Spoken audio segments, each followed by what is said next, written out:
네, 제 발제를 시작하도록 하겠습니다. 자, 뭐 웅장하죠. 사회주의와 사회복지 제도에 대한 고찰.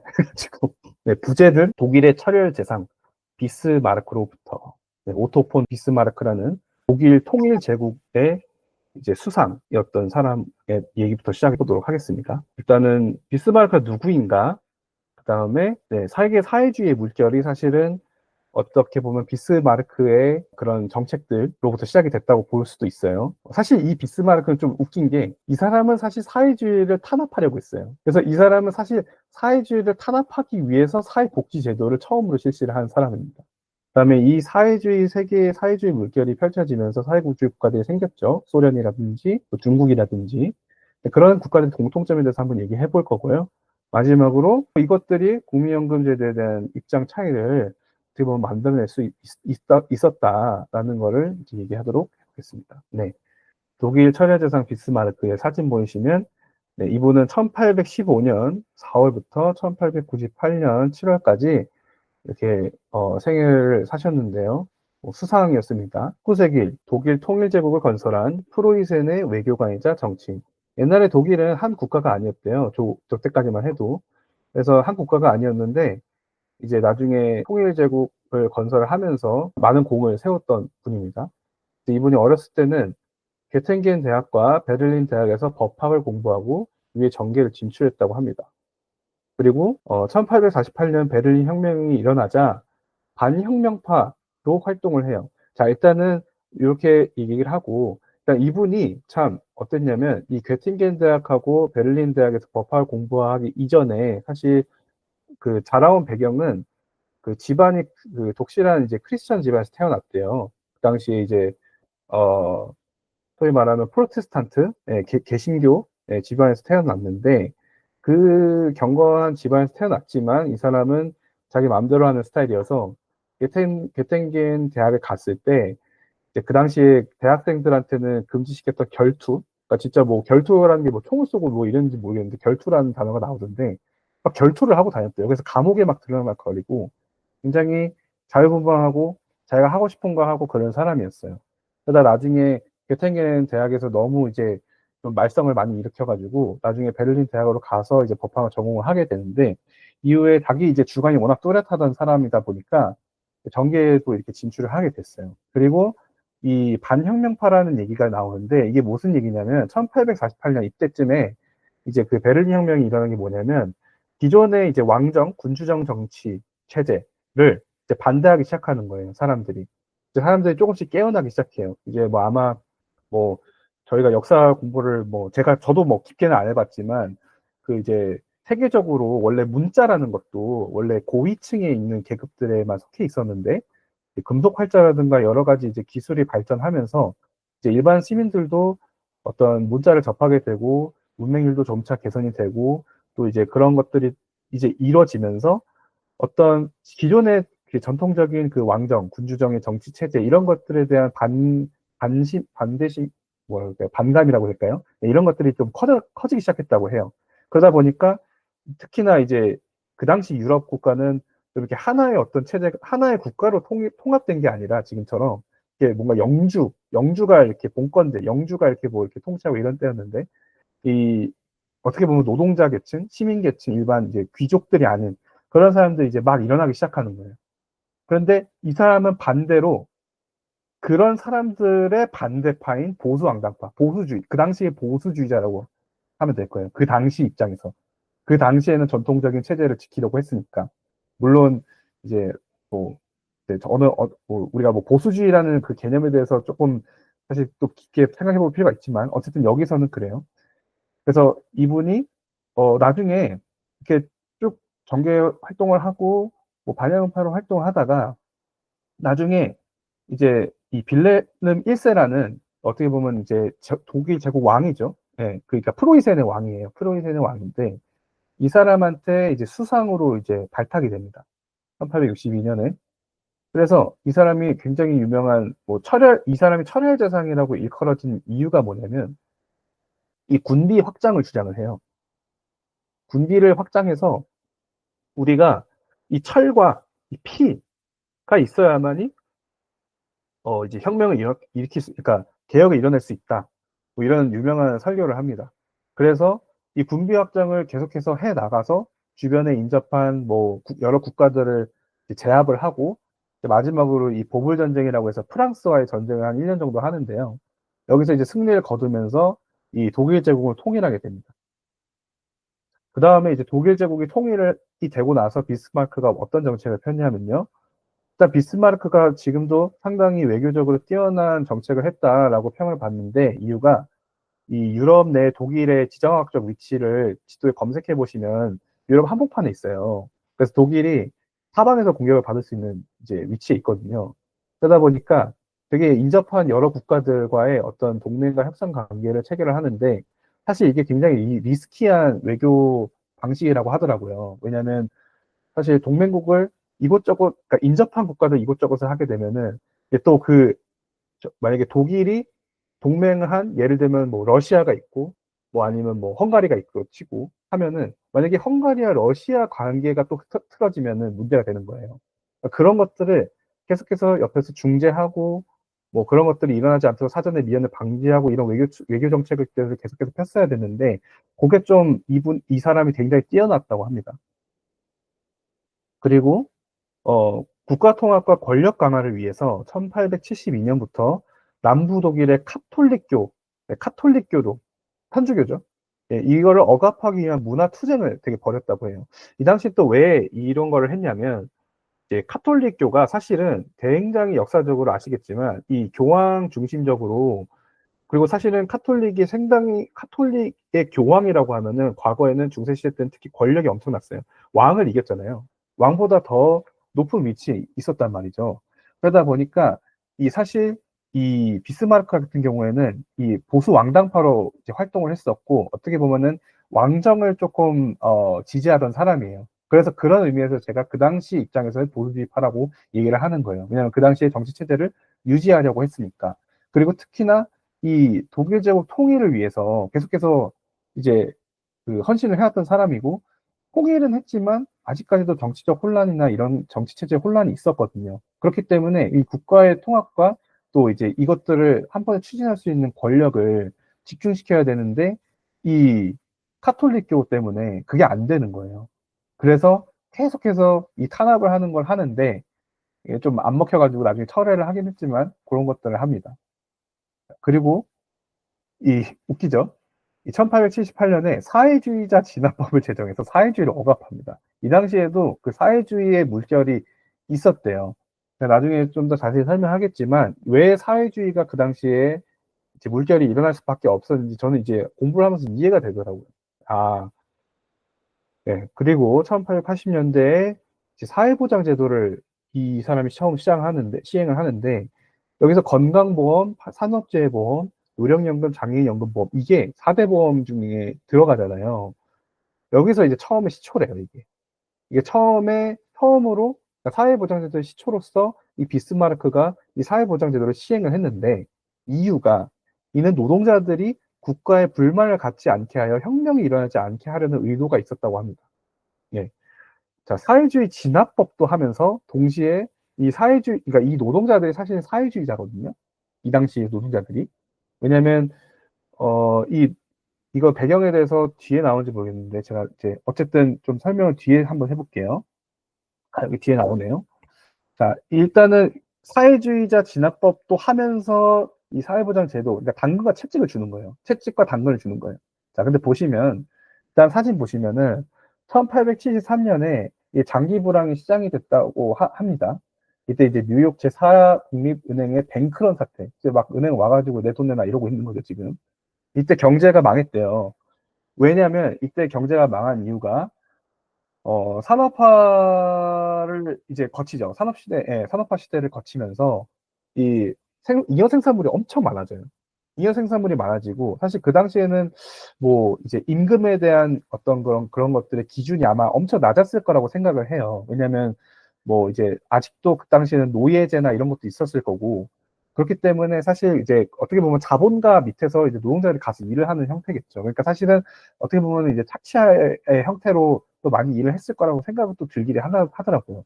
어쨌든 싼 임금을 가지고 계속해서 공급을 할 수 있는 것들을 생산을 해내다 보니까 이 과잉 공급이 나오고, 근데 이제 중요한 건 그거예요.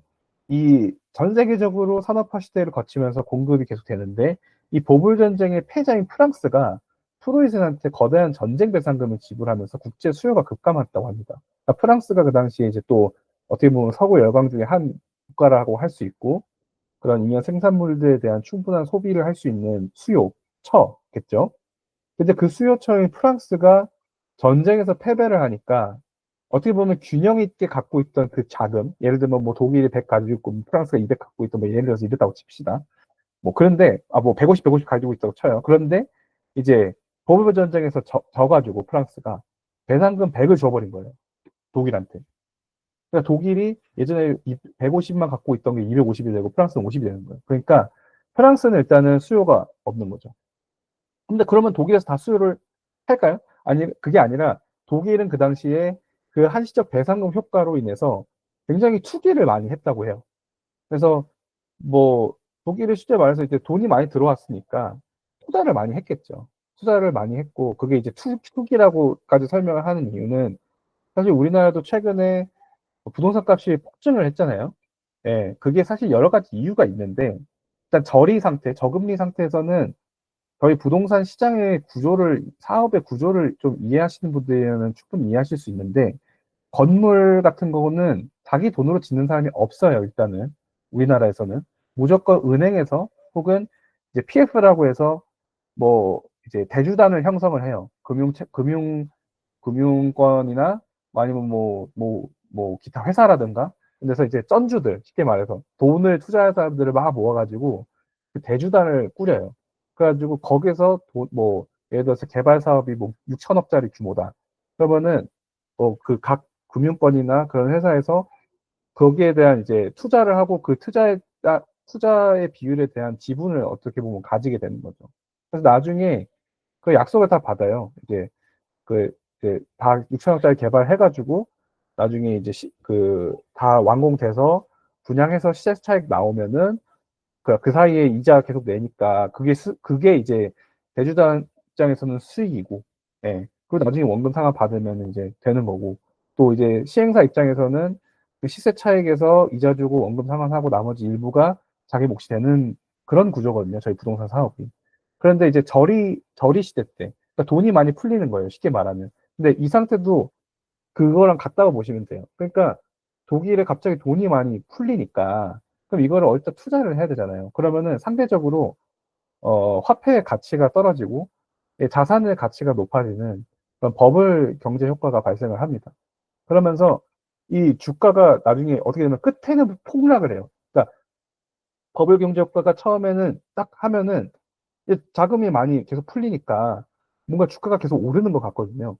근데 이게 계속해서 오르고, 지금은 조금 이제 그때보다는 금융시장이라든가 이런 것들이 시스템이 뭐 좀 더 뭐 체계화돼 있을 수는 있겠지만, 어쨌든 그런 버블 효과가 계속해서 올라가지 않고 끝내는 그게 버블이 꺼지면 주가도 폭락하고 기업들도 도산하고, 그러니까 기업 도산하면 일자리가 없으니까 대량 실업하고, 이렇게 되니까 이 당시에는 진짜 그 장기화가 됐었대요. 경기가. 경기가 너무 안 좋으니까 이 사회 경제적 불안감이 너무나도 컸대요. 정말 하루아침에 길거리에 나앉아서, 특히 그 당시에는 지금처럼 기술이 발달하지 않은 시대니까, 뭐 지금도 밖에서 어르신분들 동사하시잖아요. 가끔씩 안타까운 그런 얘기를 듣는데, 그 당시에 그랬을 것 같아요. 그러니까 갑자기 나앉게 되는 그런 상황들이 펼쳐진 겁니다. 그리고 이 산업화가 급격화되다 보니까 이 노동자 수가 굉장히 크게 늘어났어요. 이게 이제 노동자라는 이제 이 개념도 뭐 정확하게 제가 정의를 못 하겠지만, 과거에는 그냥 노예가 어떻게 보면은 뭐 무임으로 그냥 일을 한 거잖아요. 귀족들한테 이제 속해가지고 귀족들이 마음대로 처분하는 그런 재산들이었는데, 이때쯤에는 이제 노예제도 어느 정도 철폐가 되고 이제 임금을 받고 일하는 노동자가 된 거죠. 근데 산업화가 급격화되다 보니까 노동자 수가 확 늘어나는 거죠. 그런데 지금 이 사회적 경제적 불안이 커지다 보니까 경기 불황이 장기화되면서 경제적 평등을 원하는 사회주의 세력의 영향이 확대되기 시작하는 거예요. 쉽게 말하면 이거예요. 그러니까 지금 다 노동자인데 대부분이 너무 먹기 살기 힘든 거야. 근데 누가 딱 나와가지고, 아, 이거는 자본가의 착취다. 우리는 이 경제적 평등을 내기 위해서 우리가 혁명을 일으켜야 된다. 막 이러면서 이제 얘기를 하기 시작하는 거예요. 그러니까 그 당시에는 이 사회주의 세력이 영역을 계속해서 확대해 갈 수밖에 없었다. 예. 그리고 경제 불황으로 인해 발응한 사회주의에 대한 비스마르크의 정책은 어땠냐. 예. 이 사회주의 세력을 계속해서 탄압을 했다는 거죠. 왜냐면 이게 일단은 비스마르크는 독일 제국을 통일한 지 얼마 안 됐기 때문에 이 독일 제국을 안정화시키는 거에 목적이어서 이런 어떤 기존의 어떤 제도에 대해서 반발하고 이런 것들을 굉장히 억누르려고 했대요. 그다음에 사회복지 정책을 도입해서 아까 똑같은 얘기를 했지만 이제 어쨌든 조금 약간의 당근을 줘 가지고 조금 살게 하는 거죠. 산소호흡기 되면서. 그래서 이때 이 비스마르크도 알았던 거예요. 이 억압만으로 사회주의 흐름을 막아낼 수 없다고 판단을 했다고 합니다. 왜냐하면 이제 이 설명을 들으신 분들은 이해를 하실 거예요. 이 당시는 그럴 수밖에 없었어요. 갑자기 산업화 시대가 돼서 노동자로서 열심히 일해 가지고 특히나 독일 살았다고 생각해 보세요. 버블 효과까지 끼면서 막 뭐 뭐지? 막 엄청 부유해지는 그런 상황에서 갑자기 다 기업 도산하고 이렇게 됐을 때 그 박탈감 가운데서 이 사회주의는 상당히 매력적이었다는 겁니다. 그리고 이제 비스마르크가 또 하나는 이제 보호무역 정책을 했다고 하는데 뭐 이거는 그냥 이 사람이 했던 정책 중에 하나가 껴놨습니다. 네. 자, 그러면 지금 제가 소개해 드린 게 결국에는 1800년대 한 중반부터 19세기 중반부터 이제 후반까지 이르면서 이 산업화 과정에서 굉장히 노동자 수가 급격하게 증가를 했고 그런데 이게 이제 뭐 보불 전쟁이 가장 큰 이유는 아니지만 어쨌든 간에 그 과잉 생산이 됐었고 그거에 대한 수요처가 갑자기 급속도로 줄어들면서 이게 한 국가의 또 이제 어떤 투기 행태 여러 가지 이런 것들이 맞물리면서 이 갑자기 경제 불황이 지속이 되다 보니까 갑자기 늘어난 이 노동자들은 갑자기 너무 어려워진 거예요. 그러는 가운데 우리가 경제적으로 보장을 할 수 있는 방법에 대해서 이 경제적 평등을 부르짖는 이 사회주의자들의 영향을 받게 되고 구소련이 이제 탄생하게 되죠. 그래서 1917년 10월에 볼셰비키 혁명이 일어납니다. 네. 그래서 여기 보시면 산업화와 사회적 불평등, 전제 정치와 정치적 억압. 이 전제 정치도 이제 기존의 어떤 전통적인 왕정 체제, 군주 정치 이런 거죠.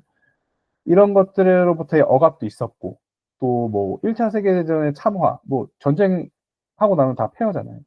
뭐 그런 것들로 인해서 이제 세계 최초의 사회주의 정권이 수립되었다고 해요. 그러니까 이런 것들이 이 노동자들의 삶을 너무 피폐하게 만드니까 이 사회주의의 어떤 이념 정신들이 먹혔다는 거예요, 그 당시에. 그래서 엄청난 이 연합국을 이루죠. 그래서 이제 레닌이 얘기를 합니다.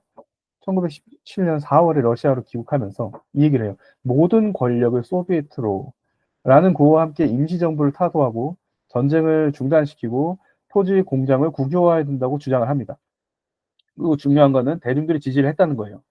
그러니까 되게 우리가 뭐 사실 여기서 나치를 소개하지 않았는데 나치당도 민주적으로 대중들이 굉장히 지지를 했던 당입니다. 사람들이 잘 몰라요, 이거를. 민주적인 절차로 다 이 당들이 지지를 받아요. 이 사회주의 민주당도 그렇고 이 레닌의 이 당도 그렇고. 그래서 이런 주장을 하는데 대중들이 지지를 하고 또 이렇게 해서 이 볼셰비키 혁명이 결국 일어나서 사회주의 국가를 설립하게 돼요.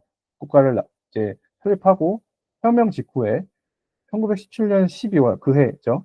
그해 실업보험과 질병보험을 도입을 해서 이제 국가 전체적인 어떤 사회복지 제도를 도입을 하기 시작합니다. 그리고 이 1918년에 사회보장이라는 용어가 법적으로 처음 이 소련에서 사용이 되고요.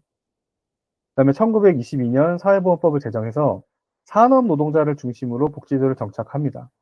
네. 이 당시에는 근데 또 뭐 국가 전체로 다 할 수가 없었고 항상 그렇더라고요. 중국도 그렇고 우리나라도 그 1988년 국민연금제도 도입 당시에는 전체가 대상이 아니었고 약간 도시에 있는 혹은 이제 뭐 대기업이나 뭐 그런 뭐 관급에 있는 분들에 한해서 그 약간 국민연금을 도입했듯이 항상 도입 시점에는 뭔가 좀 이제 도심지에 있는 또 혹은 산업 노동자들 예. 이런 사람들한테 한정이 되더라고요. 그거는 그 이유에 대해서는 저도 좀 생각을 해 봤는데 아무래도 뭐 호구조사랑도 연관이 있을 것 같고 일단 그리고 일단 수입이 계속 나오니까 그쪽에서는. 그러니까 뭔가 규모 있는 수입이라고 할까요? 뭐 그런 것들이 있어서 당시에는 그렇게 하지 않았나 뭐 저는 개인적으로 생각이 있습니다. 그리고 자 이게 유명한 1차 5 개년 계획인데 1928년 1차 5 개년 계획과 함께 사회보장 대상 및 급여 수준을 확대합니다. 이 계획이 나중에 중국도 이걸 똑같이 따라하거든요. 어쨌든 이런 것들을 통해서 계획 경제를 해요. 그러니까 사회주의는 일단 사회주의 국가는 무조건 계획 경제를 합니다. 또 계획 경제를 하기 위해서 여기 두 번째 문단에 보이면 다시 첫 번째 보면은 첫 번째 볼셰비키 혁명의 두 번째 그 화살표 보면은 모든 권력을 소비에트로 나누는 게 될 수밖에 없어요. 그러니까 다 국유화하고 다 그 권력을 집중을 시켜요. 그렇게 해야만 계획 경제를 할 수 있거든요. 네, 이거 한번 또 생각해 보시면서 들어보시면 좋을 것 같습니다. 어쨌든 그래서 사회보장 대상을 확대하고 급여 수준도 올리는 거예요, 점차. 그러면 어떻게 된다? 사회복지 지출이 늘어나겠죠. 자, 그리고 1933년 노동인민위원부와 전 연방노조중앙평의회의 통합을 계기로 사회보험제도가 크게 또 발전을 합니다. 그래서 이때 노조가, 노동조합이 또 복지행정에 적극 참여해요. 우리나라도 지금 노조가 굉장히 이 복지행정에 많이 적극적으로 참여하고 있죠. 예. 그래서 이 복지 서비스 범위 및 수혜자가 크게 증가를 하게 됩니다. 다음. 자, 이 사진 보면은 혁명의 러시아, 뭐 1892부터 91년도까지의 책에 발췌한 건데, 소련 사회에 7가지 기적이 있대요. 실업이 존재하지 않는다. 복지를 확대했으니까요. 근데 아무도 일 안 한다. 예. 누구도 일하지 않는다. 하지만 경제 계획은 실현되어 있다. 경제 계획은 실현되어 있다. 하지만 가게 안에는 아무것도 없다. 할 수 있는 것이 아무것도 없다. 하지만 어디를 가든지 줄이 늘어서 있다. 어딜 가든지 줄을 넣어서 있다. 하지만 우리는 풍요의 문턱에 서 있다. 우리는 풍요의 문턱에 서 있다. 하지만 모두가 불만족하고 있다. 모두가 불만족하고 있다. 하지만 모두 찬성이라고 투표한다. 진짜 이 적나라한 문구입니다. 이게 진짜로. 네, 몰락하는 구소련. 이 경제적 한계와 계획 경제의 실패가 여기 고스란히 드러나잖아요. 그래서 이 계획 경제는 사실 비효율적입니다. 이거는 뭐 역사학자들도 마찬가지고 경제학자들 대부분 이것이 동의를 해요. 자유시장 경제만큼 효율적인 게 없어요, 사실은. 그래서 계획 경제는 굉장히 비효율적이고 또 국영기업 및 사회복지 지출로 정부 재정 지출이 급증하니까 국가 재정이 파탄으로 이어집니다. 그래서 생필품 부족하죠. 그러니까 맨날 배급하죠. 배급제 만성화. 그래서 국민 생활 수준이 정체가 되다 못해 퇴화합니다. 나중에는. 왜냐면 가게 안에 아무것도 없다잖아요. 아무도 일하지 않으니까. 그래서 사회주의 체제의 구조적 모습이 뭐냐? 이런 과학기술 혁명 등 시대의 변화와 양립이 불가능해요.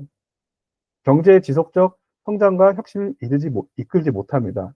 그거는 요 글을 보시면 아시겠죠?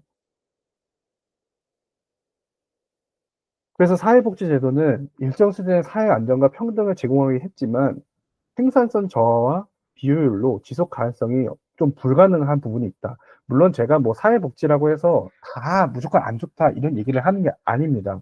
하지만 제가 역사를 한번 보자는 겁니다, 저희가.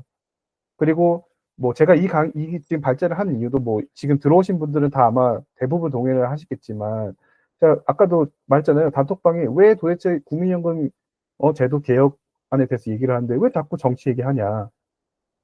예. 저는 그거에 대한 물음을 우리는 가질 필요가 있다고 생각해요. 그럼 왜 그럴까? 그러니까 '왜 얘기하냐. 난 얘기하고 싶지 않다.'라고 이 뇌를 끄고 그냥 책을 덮고 닫는 게 아니라 그것들이 사실 역사적으로 반복돼 왔어요. 지금 이 노조 그러니까 앞에도 얘기하잖아요. 슬라이드 앞에도 보면은 이 노조가 복지 행정에 적극 참여를 하잖아요. 지금 우리나라도 그렇잖아요. 민노총이 그러잖아요. 이 당시에도 그랬다는 거예요. 그 정치적 개혁을 통한 중앙 권력 약화. 이제 이거는 뭐 소련이 결국에는 나중에 1980년대 고르바초프 정권이 이제 나오면서 개방 정책을 하긴 해요. 예. 근데 이게 이제 웃긴 게 이미 이 과거에 사회복지제도 사회복지제도를 목적으로 한 건 아니지만 어쨌든 그런 사회주의 이념을 실현하기 위해서 너무나도 권력을 막강하게 키워놨던 걸 약화시키니까 오히려 이게 사회적 혼란이 야기가 되는 거예요. 오히려. 예. 그래서 소련이 결국에는 그 또 소련 여러 나라가 소련 내 여러 뭐 공화국이나 이런 곳에서 민족주의와 분리주의가 확산되면서 연방 결속력이 약화되면서 무너집니다. 예. 그다음에 이제 중국인데요. 이 사진 뭐냐면 아마 이분이 털보 할아버지가 이제 그 마르크스일 거고요. 정확하게 모르겠어요. 그다음에 엥겔스, 레닌, 스탈린, 이런 거 같고, 이게 마오쩌둥 마지막에 마오쩌둥 있어요. 그래서 이게 진짜 차이나 포스트라는 중국의 언론사에서 마르크스 레닌주의 마오쩌둥 사상 만세. 중국은 공산당 국가입니다. 그래서 중국은 사회주의 물결이 이제 일어났는데 이 당시에 중국도 되게 서구 열강의 침략과 내전 이런 걸로 이제 혼란 가운데 있었어요. 그런데 그리고 이제 국가적 위기가 계속해서 여러 가지 참 어려운 시기가 있었던 거죠. 결국에 이제 소련도 마찬가지고 그 어려웠던 거예요. 그러니까 이 삶이 어려웠던 거예요. 삶이 어려웠던 가운데 그런 볼셰비키 혁명에 일어나면서 이 마르크스 레닌주의가 본격적으로 중국에 유입되는데 얼마나 이 어려운 사람들한테 입장에서는 희망이었겠어요. 어떻게든 우리가 경제적 평등을 실현하자. 우리가 다 같이 잘 먹고 잘 살자. 이 얘기잖아요. 먹상이들. 그래서 중국 공산당이 21년에 결성이 돼서 이제 국민당과의 협력과 대립을 거치면서 세력을 계속 키워나갔고 결국에는 마오쩌둥이 정권을 잡죠. 이 49년에 신중국을 세웁니다. 신중국. 그것이 이제 사회주의 체제를 중심으로 한 신중국인 1949년에 신중국이 건설이 돼요. 그래서 이후에 또 계획경제 나오죠. 계획경제를 합니다. 또 토지 개혁을 합니다. 항상 그래요. 토지를 일단 땅을 다 몰수를 합니다. 사회주의 국가는. 네 거 없어. 그냥 다 갖고 옵니다. 그리고 분배를 해요. 주요 산업도 국유화하고요. 농업 집단화하고요. 상공업의 사회주의적 개조 추진 이런 거 있습니다. 우리나라 지금 양곡법 사실 비슷한 맥락을 보방합니다. 사실. 소련과 같이 제1차 5개년 계획도 하고요. 중국도. 그리고 이거 대약진 운동 역사 공부해 보신 분은 알겠지만 이게 대약진 운동이라는 걸 해요. 이게 개혁 같은 걸 하는데 이게 심각한 실패로 계획 경제를 한 거죠. 쉽게 얘기하면. 근데 이걸 실패하면서 수천만 명의 아사자가 중국에 발생을 해요. 네, 정말 안타까운 이야기더라고요. 자, 그리고 보시면 이게 이제 마오쩌둥 있고 이렇게 있는데 또 기사도 웃긴 게 동아일보 보면은 민주당 송영길 대표 중국 공산당 100주년 축전본에 왜 자꾸 이달이 나올까요? 네, 여러분들 잘 생각해 보세요. 그래서 중국 문화대혁명, 이 문화대혁명 최근에 그 이제 세이브 코리아 집회하고 했을 때 거기에 이제 집회 반대 쪽에 막 중국인들 있으면 천안문 그 노래 틀어주면 막 간다 이런 얘기를 들었던 것 같은데 그거랑 관련이 있는 겁니다. 이게 문화대혁명. 문화대혁명이 이제 대약지 운동 실패하고 나서 중국 공산 내부에서 이 실용주의 노선하고 마오쩌둥 급진 노선하고 갈등이 심화가 돼요. 근데 결국에 이제 마오쩌둥 이 주석의 이 사진이 올라온 거 보면은 마오쩌둥이 이겼다는 거죠. 그래서 이 권력을 장악하기 위해서 이 문화대혁명 전개 과정을 보자면 1966년에 이 마오쩌둥이 프롤레타리아 문화대혁명을 선포를 합니다. 그래서 청년 학생 중심의 홍위병을 조직해가지고 당내 반대파 전통 문화인 지식인 관료 등을 학살을 합니다. 그래서 대단히 많은 사람들이 죽어요. 학교, 대학이 폐쇄되고 전통 문화 예술 다 파괴하고 수백 명이 숙청이 됩니다. 얼마나 안타까운지 몰라요. 그래서 이 중국이 사실은 안타까운 게 이게 다 학살이 돼버리니까 이제 이 이념만 갖고 있는 사람만 거의 대부분이 있는 거예요. 물론 아닌 분들도 있겠지만 다 죽인단 말이에요. 캄보디아도 제가 알기로는 거기가 사회주의랑 연관이 있는지 모르겠지만 킬링필드라고 유명한데 정치인들이 50대가 늙은 사람들이래요. 우리나라나 미국에 이런 데 보면은 6, 70대 정도 되면은 조금 노인이고 50대면 젊은 층에 속하잖아요. 정치인들 치면은. 막 그런 데는 노인들이 다 죽어가지고 옛날에 다 죽여가지고 그 정치인이 50대면 늙은 거래요. 그런 것들처럼 어쨌든 그런 전통적인 가치관을 가진 그런 사람들 어떤 교육 이런 것들 다 폐쇄시키고 다 죽였다는 거예요. 그래서 1969년에 마오의 권력이 절정에 다다랐긴 했지만 결국에는 이제 이 마오쩌둥이 사망을 하고 4인방에 체포돼서 종료가 되는데, 그래서 이 문화 대혁명이 굉장히 중국에 씻을 수 없는 아픔을 남깁니다. 물론 이후에도 어떤 실용주의를 표방하면서 이 중국 공산당은 명맥을 이어가게 되는데, 상당히 이 당시 급진적이었다. 그리고 제가 사실 이걸 갖고 온 이유는 정말 우리가 이 사회주의, 그러니까 지금 사회주의라는 어떤 이념이 결국에는 어떤 하나의 굉장히 강력한 독재 권력을 이제 양성하게 된다는 부분을 한번 또 보여주고 싶어서 갖고 왔거든요. 네, 어쨌든 그렇습니다. 그래서 이제 중국이 이후에는 뭐 실용주의 사회 노선을 유지해오고 있습니다. 또 중국의 사회복지제를 보자면 신중국 수립 이후에 기업보험제도라고 이제 운영을 하게 되는데요. 이제 국유기업이 직원의 노후나 의료복지 등을 책임지되 도시국영기업의 근로자와 공무원 등으로 이제 한정을 해서 이 보험제도를 운영하기 시작해요. 그리고 1951년 노동보험조례를 통해서 도시근로자에 대한 기본 사회보장제도를 마련을 합니다.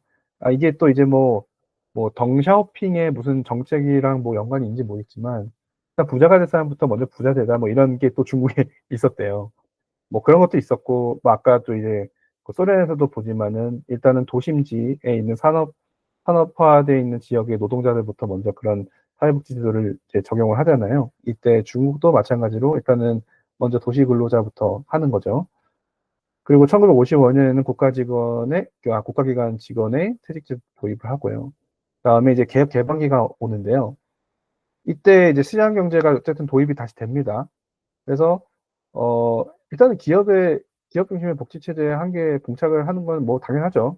뭐 사실상 복지 지출이 커지면 뭐 이제 소위 말 재투자하는 것도 어렵고 기업이 계속 이윤을 남기는 것도 아니니까 계속해서 이윤을 남길 수가 없잖아요. 기업도 하다 보면 어려워지고 하는데 계속해서 그것들이 뭐 빚이나 아니면 재투자할 수 있는 그런 재원들이 다 복지 지출로 나가니까 이게 기업 중심의 복지 체계는 한계가 봉착할 수밖에 없는 거예요.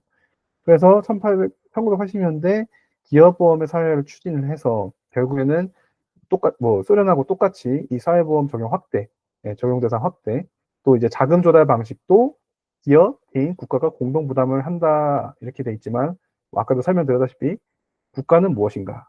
국가는 기업과 개인입니다. 왜냐면 국가는 기업과 개인에서 돈을 뜯어먹기 때문에 국가가 돈이 있는 거지 국가 자체로는 돈을 벌 수가 없어요. 그 이후에도 실업보험, 양로보험, 의료보험 등 도입 및 제도화가 진행되기 시작합니다. 그래서 지금 중국의 현행 사회보험제도는 5험 1금이라고 얘기를 하는데요. 5험은 양로보험, 의료보험, 실업보험, 공상보험, 뭐 생육보험 이렇게 있고요. 뭐 금은 뭐 주택공적금 이런 식으로 되어 있습니다. 그래서 2018년 기준으로 했을 때 의료보험 가입자만 13억 원을 넘어서며 세계 최대 규모의 사회보장 시스템을 운영하고 있는 게 이제 중국이라는 나라입니다. 그 다음, 자, 이제, 이건 뭐냐면, 이 사람은 이제 볼리비아 대통령인데, 이 사회주의자였고요. 이 사람, 뭐, 기사를 보면은, 뭐, 끝없는 권력욕의 최후, 뭐, 이런 얘기 있죠. 그래서 시작 과정에서 세명상을 병행선 부담 뭐 이렇게 했고, 이 사람은 베네수엘라의 사회주의 국가의 몰락, 우고 차베스라는 예전 대통령입니다. 볼리비아, 베네수엘라 등 남미 사회주의 국가도 사회주의화가 되는데요. 이 식민지 유산과 불평등, 이 당시 이제 남미는 또 서구 열강의 식민지 국가인 경우가 많았어요. 그러다 보니까 그런 불평등이 있었죠. 그리고 민주주의가 사실 전 세계적으로 이렇게 좀 도입되는 시기였기도 했지만 어쨌든 불안정했고 정치적으로 또 이런 나라들 특징 군사 독재가 있었어요. 그리고 그러다 보니까 이런 것들 때문에 이 노동계층 그리고 원주민 계층의 운동이 계속적으로 이제 발흥이 됩니다. 그러면서 이제 볼리비아 같은 경우는 1952년 볼리비아 혁명이 일어나는데요. 민족혁명운동당이 주도하는데 또 여기 나와 있죠. 토지개혁.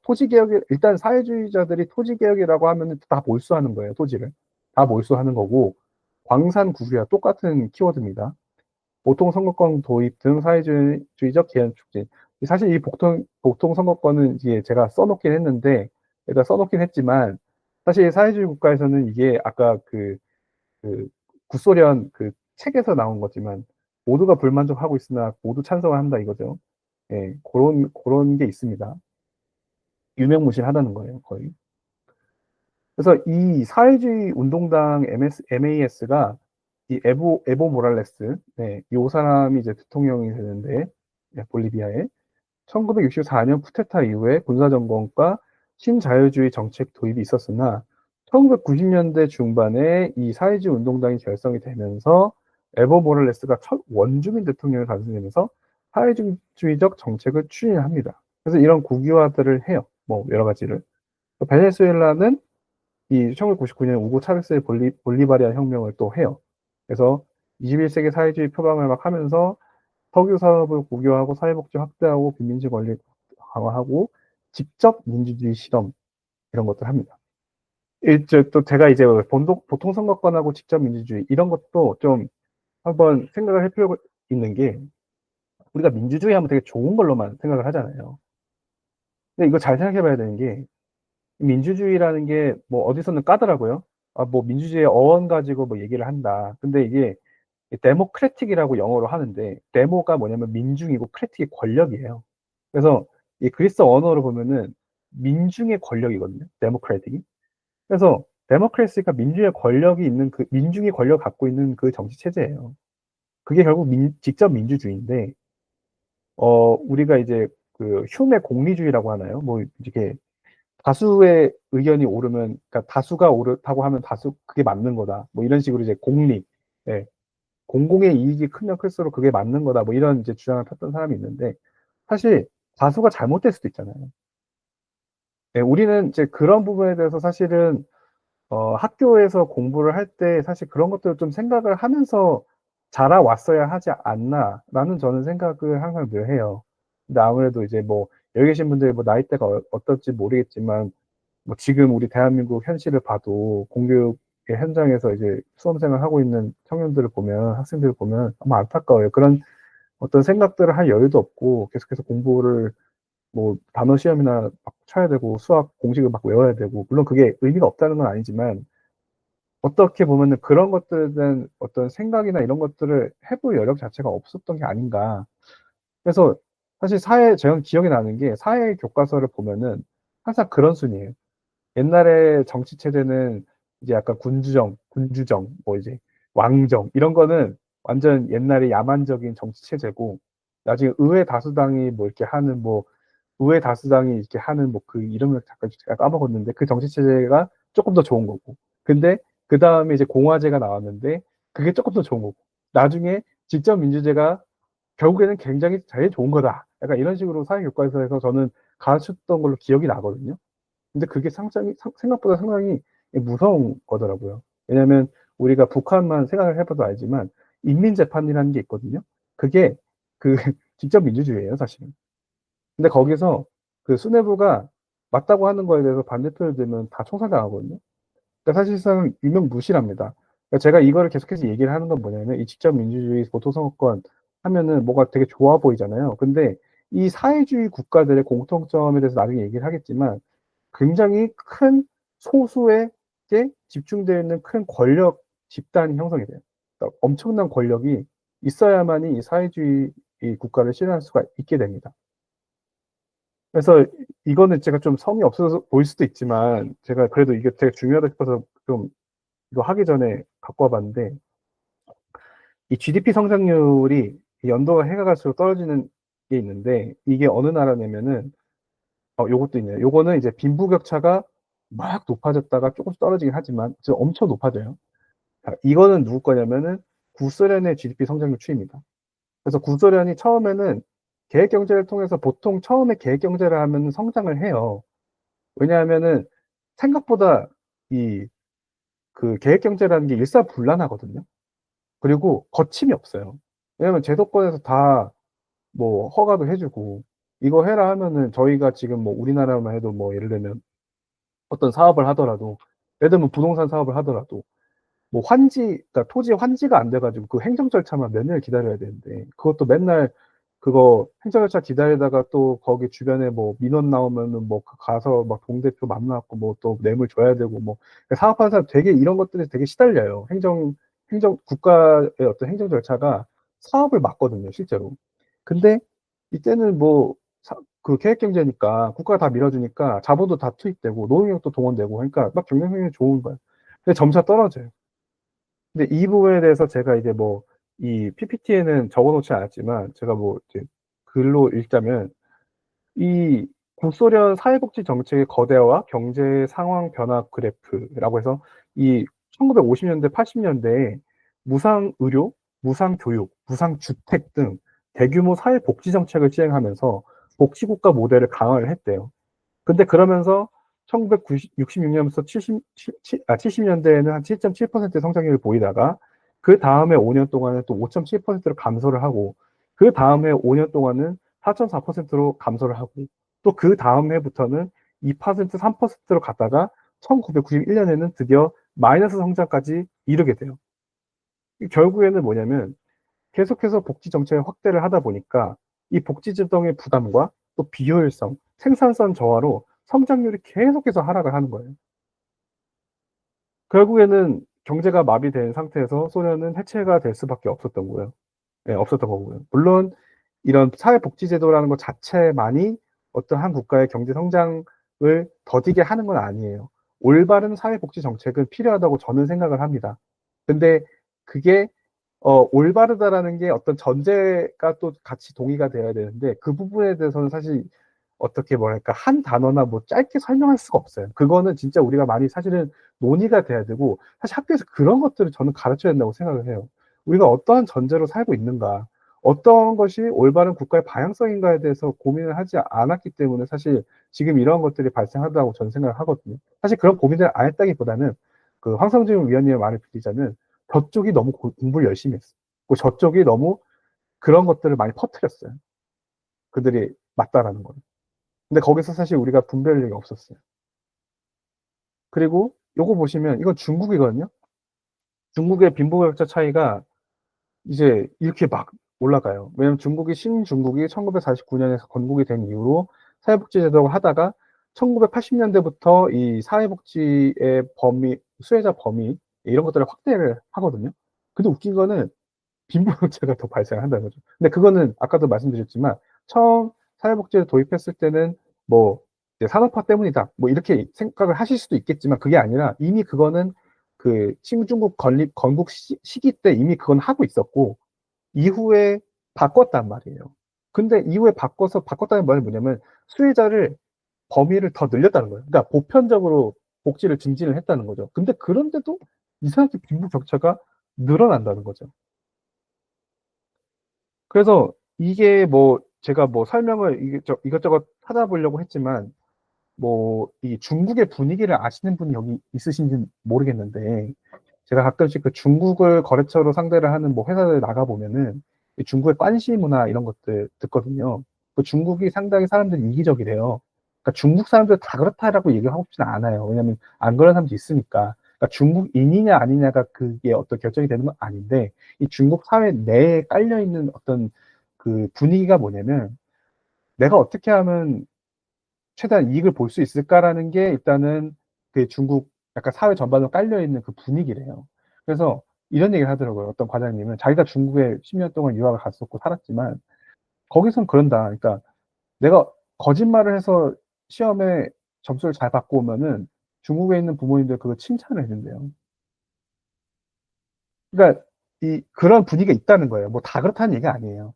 안 그러신 분도 많아요. 근데 그런 분위기가 있고 특히 사업을 하면 정말 싫은 게 이 중국이 기업이랑 사업을 하면 쉽지 않은 게 얘들이 어음을 기본적으로 발행을 한대요. 돈을 줄 때. 그러니까 우리는 기업들이 이제 보통 이제 뭐 매출을 했으면은 돈을 이제 그거에 대한 반대급부로 돈을 받아야 되잖아요. 그럼 뭐 이제 우리나라는 보통 기업들이 하면 뭐 산업마다 좀 다르겠지만 평균적으로 봤을 때 뭐 세금계산서를 그달 말에 끊으면 그 다음 달 뭐 15일이나 뭐 그러니까 하여튼 45일, 30일, 45일 뭐 길면 두 달 뭐 이런 식으로 해서 수금이 이렇게 되는 시기인 거죠. 그러니까 어음이 아니라 말 그대로 외상 때인데 근데 중국은 기본이 어음이 6개월이래요. 근데 그것도 6개월을 안 준대요. 그러면은 이게 되게 처음엔 작은데 이게 점점 커진대요. 그러면은 매출은 발생을 했는데 이게 점점 대손을 쌓아야 될지 말아야 할지 고민이 되는 시기까지 커진대요. 엄청 계속해서.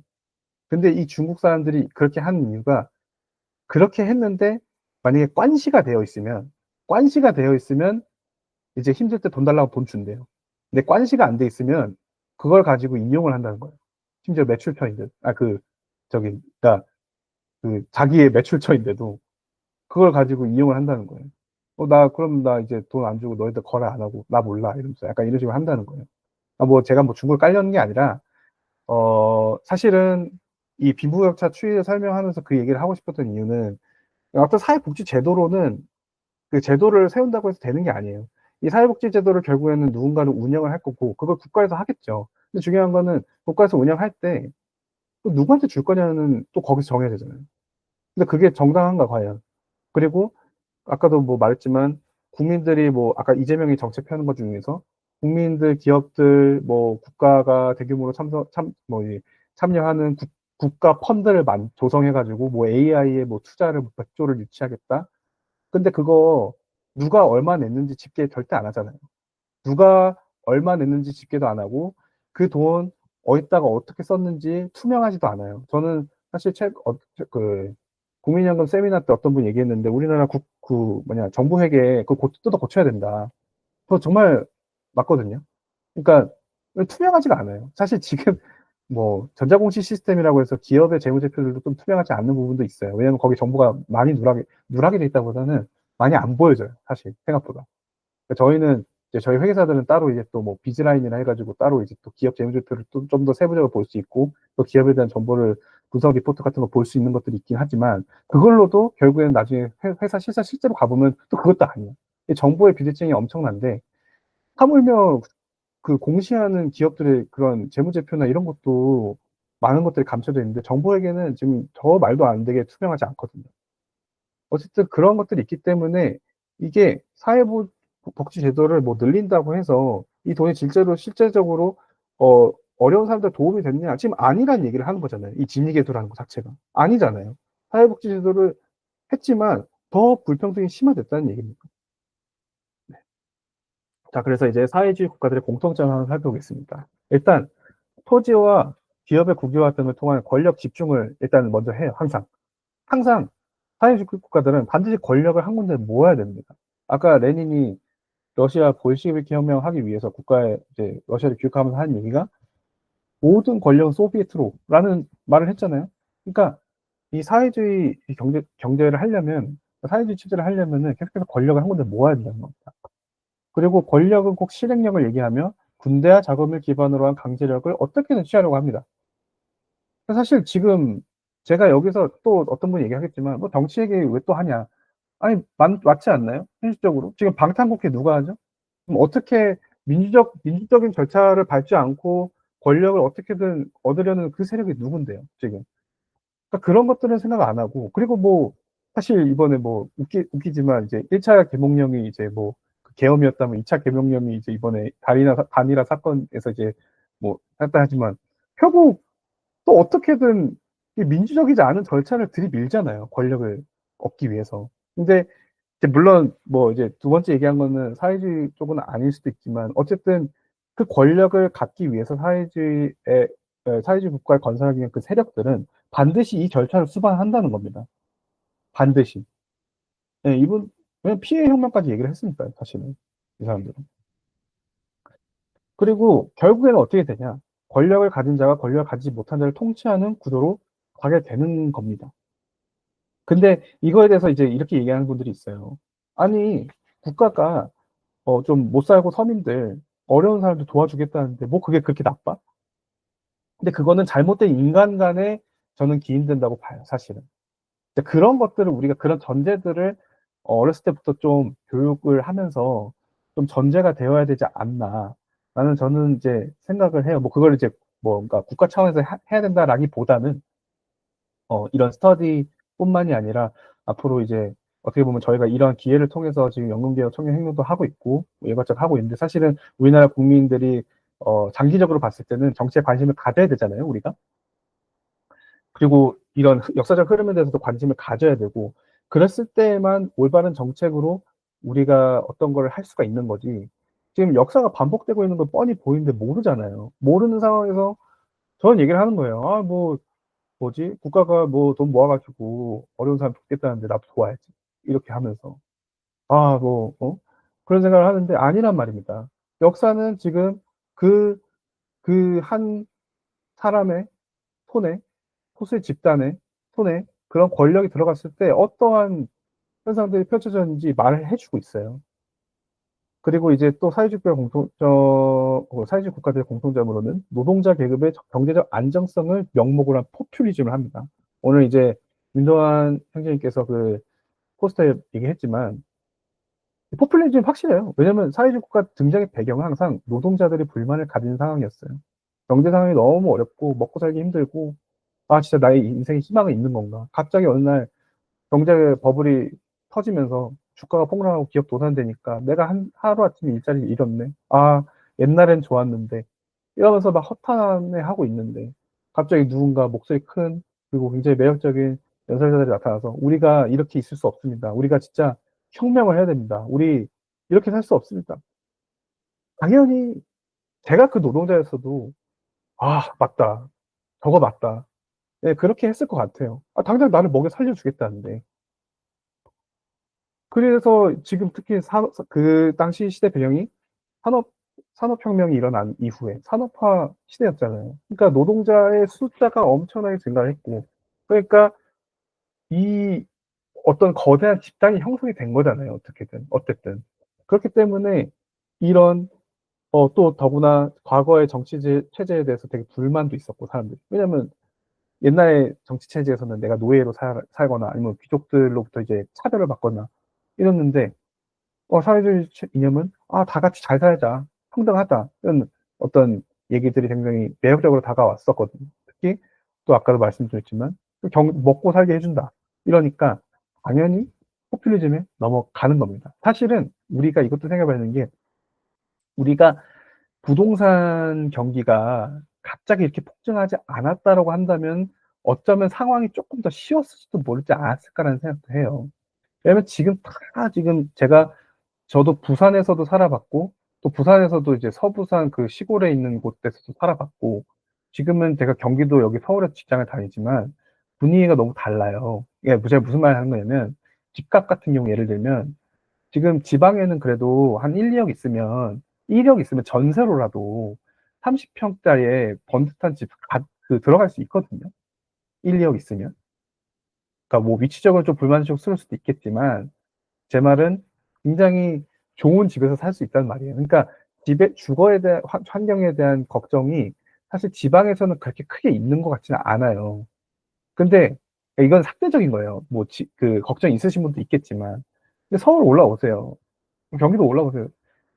그러니까 집 사는 거는 꿈에도 못 꾸고 전세금도 보증금 올라갈까 봐 턱턱 막혀요. 내가 마통을 뚫어야 되나 말아야 되나. 지금 살고 있는데도 지금 전세 3억 이에요. 저도 빚 다 내 가지고 이자 비용만 지금 한 달 몇십만 원씩 내는데 이거 언제 하냐고요. 그러니까 이렇게 허덕이게 되어 있는 이 경제적 상황에서 사실 국가에서 여러 가지 지원 제도를 이제 정책을 편다 했을 때 정말 사실 이게 쉽지 않아요. 네. 쉽지 않거든요. 받아야 되거든요. 그래서 그런 것들이 좀 어렵다는 부분입니다. 그래서 포퓰리즘이 맞아요.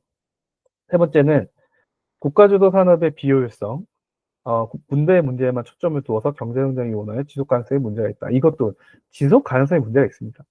지금 제가 아까 소련 얘기했지만 소련 망했죠. 자, 베네수엘라 망했어요. 베네수엘라 망했어요. 지금 경제 성장률 마이너스 30%가 뭐 이런 얘기 있더라고요.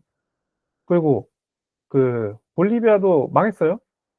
그 그런데 지금 보면은 "중국은 안 망했잖아." 이런 얘기를 하는 사람들이 있어요. 중국은 망하기 시작하고 있어요, 사실.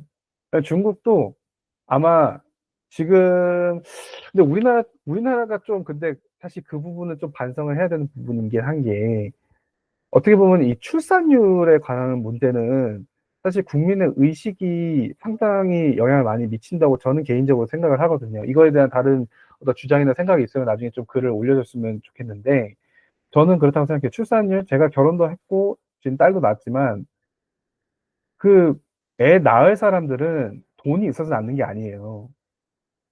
그러니까 애를 안 낳겠다고 하는 사람들은 아까 전에 제가 처음에 기사 이거 다시 한번 보여드릴게요. 뒤에 오신 분도 있어서 제가 정말 이 기사를 보면서 그랬던 게 이 청년은 국민연금을 분노하지 않는다라는 이 제목으로 기사를 쓴 이 문다의 공적연금 강화 국민행동 사무처장님 이분이 한 얘기가 결국 이거잖아요. 지금 국민연금이 무너지면 다시 가족이 부모 부양을 책임져야 하고 그건 결국 우리 몫이다. 원래 우리 몫이라고요. 원래 당연하다고요. 가정이 우리가 사는 공동체고 가정은 어떤 돈으로 계산되는 그런 공동체가 아니란 말이에요. 우리가 부모가 낳아주고 키워주고 길러줘서 지금 이 기사를 쓸 수 있을 만큼 어떤 지적 능력을 갖췄다라는 건 부모의 헌신이 없으면 되지 않는 거란 말이에요. 그런데 지금 국민연금 무너지면 다시 가족 부모 부양을 책임져야 되고 결국 그게 우리 몫이니까 어떻게든 국민연금 소득보장 올려서 지급해야 된다 이런 얘기 지금 이 논조를 펴고 있는데 지금 이게 출산율에 제가 인식의 문제 때문에 출산율이 자꾸 빠지는 거다라고 얘기하는 거랑 전 같은 맥락이라고 봐요.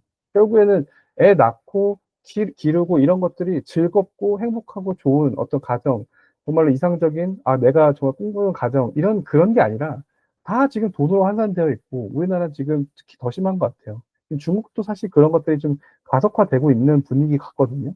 거기도 지금 왕홍이라고 뭐 유튜버들, 그 사람들 수입이 엄청나잖아요. 근데 그 유튜버 수입이 대단한 거에 대해서 우리는 관심이 가지지. 결국 유튜브를 소비하는 소비 계층들이 원하는 그 니즈가 제 동생이 그렇게 얘기하더라고요. 니즈가 썩었다. 니즈가 썩어서 지금 그런 산업들이 발전을 하는 거다라고 얘기하는 거예요. 제가 그 산업에 대해서 자체에 대해서 불만하는 거 아니에요. 뭐 그런 것도 필요하겠죠. 근데 그게 아니라 소비자들이 거기에 치우쳐져 있는 거예요, 이게. 케이팝 시장과 중국 왕홍 시장이 계속해서 커져 나가는데 그런 것들이 거기에서 유튜브 찍어서 방송하는 사람 제가 보진 않았지만 대부분 내용들이 자극적이거나 뭐 어떻게 보면 또 선정적인 것도 있을 수도 있고 그런 것들이 돈을 버는 거잖아요. 그런 소비의 니즈가 지금 썩어 있고 인식 자체가 그냥 그런 거 하면서 근데 난 결혼을 하고 싶진 않고 책임지고 싶진 않고 이런 것들이 지금 우리나라에 깔려 있다는 거예요. 그러니까 그런 것들이 출산율에 영향을 미치고 어쨌든 지금 제가 갑자기 출산율로 빠졌지만 중국도 망한다는 얘기를 하고 싶었어요. 중국도 결국 그런 인식에서 계산을 하지 못하면 망할 거예요.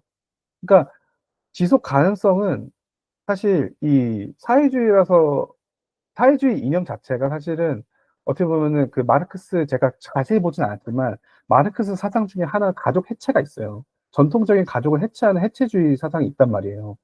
그러니까 그런 것들을 전통적인 걸 해체하고 전통적인 가치관을 이제 폄하하고 그래서 새로운 게 좋고 그리고 사실 민주당, 진보당의 이념이 프로그레시브라고 해서 인간이 계속해서 진보하고 더 나은 세상을 만들 수 있다라는 어떤 기저의 이념이 깔려 있거든요.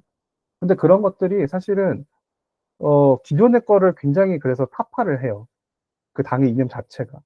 근데 그런 것들이 어떻게 되냐면은 결국에는 되게 그 밑에 있는 전통적 가정의 형태를 해체하게 되고 인식이 해체되니까 제도는 자꾸 그래서 그런 쪽으로만 나오는 거예요. 국민연금 제도를 소득 보장을 강화하는 쪽으로만 정책을 펴게 되는 거예요. 왜냐하면 이제 뭐 난 가족이 없으니까 나 먹여 살 사람이 없어. 그러니까 국가가 책임져야지. 그러니까 자꾸 소득 올리는 거예요. 근데 결국에는 국가가 책임진다는 게 미래 세대잖아요. 근데 내 자식 아니니까 이런 얘기 하고 있지 않나 그런 겁니다. 그래서 그리고 뭐 그 얘기가 이제 이 세 번째 얘기가 다르지만 어쨌든 국가 주도의 또 산업의 비효율성도 있어요. 자유시장 경제를 국가 주도의 계획 경제가 이길 수가 없습니다. 그래서 이런 공통점이 있어요. 그래서 다시 정리를 하자면 권력이 집중이 되고 그리고 이 포퓰리즘이 항상 사실 사회주의 이념 자체가 그냥 포퓰리즘 그 자체입니다. 그리고 마지막으로 국가주도 산업의 어떤 비효율성을 가지고 있기 때문에 이 시장 경제에서 살아남기도 이 경쟁력에서 굉장히 저기 열리한 위치에 있을 확률이 높습니다. 자, 그래서 이제 마지막으로 국민연금 제도에 대한 입장 차이를 볼게요. 자, 이게 제가 좀 이제 안타까워서 또 2차 세대 이유를 갔다 왔는데 이렇다는 거예요. 지금 인식이. 그러니까 이제 이게 뭐냐면 요 위에 있는 사진은 공적연금 강화 행동, 우리랑 반대쪽에 있는 사람들이고요. 밑에 있는 거는 저희가 최근에 연금계약 규탄한 저희 연금계약 청년 행동에서 나온 규탄 집회인데 이 규모나 숫자를 보면 차이가 많죠. 그래서 이 보면은 총과 민주당을 우린 얘기를 할 수밖에 없다. 그래서 민노총은 말 그대로 민주노총이잖아요. 노동자예요, 노동자. 네. 민주노동, 뭐, 정확하게 뭐 갑자기 기억 안 나는데. 어쨌든 노동자 계급의 경제 안정성을 보장해주는 사회복지 제도는 늘 강화해야 된다고 주장을 해왔어요. 그래서 이 민주당은 사실 이 민노총이 표받은 거예요. 그러니까 표 타겟팅인 거예요. 주 타겟팅. 왜냐하면 이 당의 이념이 또 그렇기 때문에. 당의 이념이 이 민노총의 결과 맞거든요. 그래서 민노총으로부터 표를 얻기 위해서 계속해서 포퓰리즘 정책을 펴니다. 네. 민노총은 노동자 계급이 어쨌든 좋으면 되는 거고, 여기 민주당은 이 표를 얻어야 되고, 그리고 이제 저희 연계 총회행동과 같이 뭐 보수단체들이나 국민의힘 이런 데를 보면은 저희는 결국에는 이 지속 가능성, 또 재정적 안정, 네. 그리고 개인의 경제적 안정성, 이런 것들. 뭐 사실 개인의 경제적 안정성보다는 저희는 사실은 개인의 경제적 자유를 확립해서 그곳에서 오는 성장 동력으로 우리나라가 계속해서 성장해 나가는 그런 것들도 얘기를 해볼 수 있겠죠. 어쨌든 우리는 적어도 어떤 보수단체나 우리 단체나 혹은 국민의힘 정당 같은 경우는 이 재정 악화로 지속 가능성을 해치는 연금 제도가 지속돼서는 안 된다라는 일단 기본적인 개념을 갖고 있는 겁니다. 그러니까 입장 차이가 있다라는 거를 저는 이걸 딱 좀 이제 집중을 해야 된다. 그래서 국민의힘은 이념적으로는 민노총이나 민주당하고 또 같이 하지 않는데 제가 너무 아쉬워요 이게. 그러나 국민의힘이 민노총하고 민주당하고 이념적으로 같이 하지는 않지만 역시 이 정치판은 중요한 게 표가 중요하더라고요. 뭐 제가 다 아는 건 아니지만 결국 표가 중요하잖아요. 국회의원들 표 없어서 결국 의석수 차지 못하면 지금 계속해서 거대 야당이 지금 입법 발의 통과시키잖아요. 그러니까 표를 어떻게든 얻어야 되니까 이게 약간 이저도도 아닌 애매한 입장만을 계속해서 국민의 힘이 이 연금 이 제도에 대한 입장을 취할 수밖에 없는 거예요. 왜냐하면 중도 자체도 잊어버릴 수도 있으니까. 뭐 그래서 사실은 이 이념적으로 어떻게 보면 그런 거예요. 국민의힘 차라리 아예 확실히 사회주의 이거는 안 된다 하면서 진짜 여기 이 이념은 잘못됐다고 차라리 이념을 공격했으면 어땠을까라는 생각도 한 번씩 해보긴 하는데 뭐 그거는 뭐 너무 간 것 같긴 하지만 근데 지금 뭐 어디서 뭐지 그 단톡방에서 얘기하고 뭐 우리 정치 얘기를 하더라도 우리나라는 사실 그 반공 국가거든요. 근데 지금은 마치 공산주의의 이념도 뭐 수용할 수도 있는 뭔가 자유로운 나라라는 식으로 자꾸 이렇게 뭔가 왜곡시키는 것 같아요. 우리나라는 그런 게 아닌데. 그래서 아무래도 이 국민의힘 자체도 지금 정치 공학적으로 표를 자꾸 얻으려고 하다 보니까 이런 민주당이 개혁안에 계속해서 끌려가고 있고 결국에는 모두 개혁을 하게 됐고 지금은 자동조정 장치를 도입하는 것 자체도 지금 되게 불투명하다라는 기사 아까 봤잖아요. 그런 얘기들이 나오는 겁니다.